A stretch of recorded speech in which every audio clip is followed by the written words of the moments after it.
नमस्कार भक्तों। क्या आपने कभी सोचा है कि जब देवता हार मान चुके थे और असुरों की ताकत पूरे ब्रह्मांड पर छा चुकी थी, तब भगवान विष्णु ने युद्ध नहीं किया, बल्कि एक ऐसी चाल चली जिसने पूरी सृष्टि का भाग्य ही बदल दिया। आखिर क्या थी वो चाल? भगवान विष्णु ने ताकत से नहीं, बल्कि एक ऐसे रूप में अवतार लिया जिसे देखकर खुद असुर भी अपना सब कुछ भूल गए। आज की कहानी उस रहस्य की है जिसने बिना युद्ध किए ही देवताओं की किस्मत बदल दी, और असुरों को समझ भी नहीं आया कि उनके साथ क्या हुआ। जब समुद्र मंथन से अमृत निकला और असुर उसे छीन कर ले गए, और देवता अपनी ही आंखों के सामने सब कुछ हार चुके थे, जब ऐसा लग रहा था कि अब अंधकार ही इस सृष्टि का भविष्य है, तब भगवान विष्णु ने एक ऐसा रूप लिया जिसने पूरी बाजी ही पलट दी। अमृत कलश अब असुरों के हाथ में था। अगर असुर अमर हो जाते तो इस सृष्टि में उन्हें कोई नहीं हरा सकता था। ना देवता, ना मनुष्य, ना कोई नियम, ना कोई धर्म।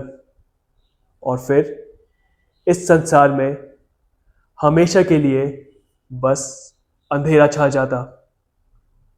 एक तरफ असुर हंस रहे थे, उनकी हंसी में घमंड था, जीत का नशा था। उधर देवता बस खड़े थे, खामोश, टूटे हुए। उनकी आंखों में अब शक्ति नहीं, सिर्फ हार का दर्द था। कुछ देवताओं ने सिर झुका लिए थे, कुछ बस अमृत को जाते हुए देख रहे थे, जैसे उनकी उम्मीद भी उनसे छीनती जा रही हो। सब देवता सोच रहे थे कि अब क्या होगा। ये सवाल अब सिर्फ शब्द नहीं था, ये पूरी सृष्टि का डर बन चुका था। अगर आपने इस कहानी के पहले भाग नहीं देखे तो आप बहुत कुछ मिस कर रहे हैं। पूरी कहानी समझने के लिए पहले नीचे डिस्क्रिप्शन में दिए गए लिंक्स जरूर देखें। जब देवता उम्मीद छोड़ चुके थे, चारों तरफ हार की खामोशी फैल चुकी थी, भगवान विष्णु ने शांत मन से सब कुछ देखा। ना उनके चेहरे पर घबराहट थी, ना कोई डर, बस एक गहरी सोच।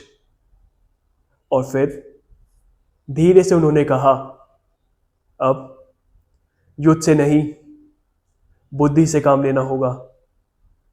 और अगले ही पल एक अद्भुत रूप प्रकट हुआ, इतना सुंदर कि शब्द भी उसकी सुंदरता का बयां करने में खुद को असमर्थ महसूस करें।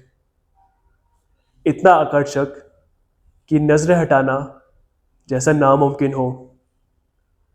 उसकी हर एक झलक में एक अजीब सा जादू था, एक ऐसी शक्ति जो सीधे मन पर असर करती थी। असुर जो अभी तक अमृत के लिए लड़ रहे थे, अब सब कुछ भूल चुके थे। उनकी आंखें ठहर गई, सांसें थम सी गई, और देखते ही देखते वो पूरी तरह उसके वश में हो गए। जिसे सब एक रहस्यमयी स्त्री समझ रहे थे, असल में वो था भगवान विष्णु का मोहिनी अवतार। मोहिनी मुस्कुराई और बोली, तुम सब अमृत के लिए लड़ रहे हो। अगर चाहो तो मैं इसे बराबर बांट सकती हूँ। असुर बिना सोचे मान गए। मोहिनी ने सभी को लाइन में खड़ा किया, एक तरफ देवता, एक तरफ असुर। और फिर धीरे धीरे मोहिनी ने अमृत बांटना शुरू किया।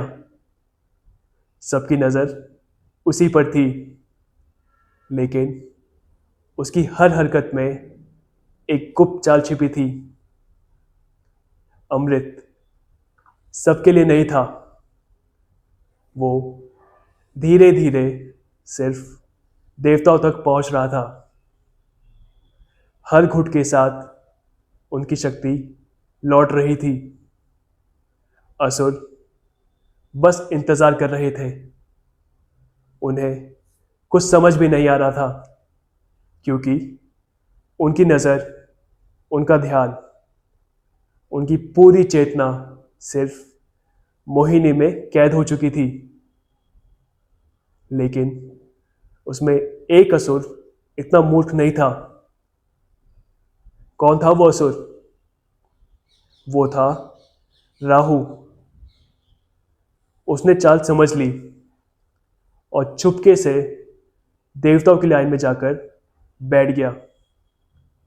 जैसे ही उसने अमृत पिया, तभी भगवान विष्णु ने अपने असली रूप में आकर सुदर्शन चक्र चलाया और अगले ही पल राहु का सिर धड़ से अलग हो गया। क्योंकि वो अमृत पी चुका था, उसका सिर अमर हो गया। वही कटा हुआ सिर आज राहु के नाम से जाना जाता है और उसका धड़ केतु बन चुका था। देवताओं ने अमृत पी लिया, उनकी शक्ति वापस आ गई और असुर फिर हार गए। उस दिन भगवान विष्णु ने यह दिखा दिया कि हर युद्ध ताकत से नहीं जीता जाता। कभी कभी बुद्धि, धैर्य और सही समय सबसे बड़ी शक्ति होती है।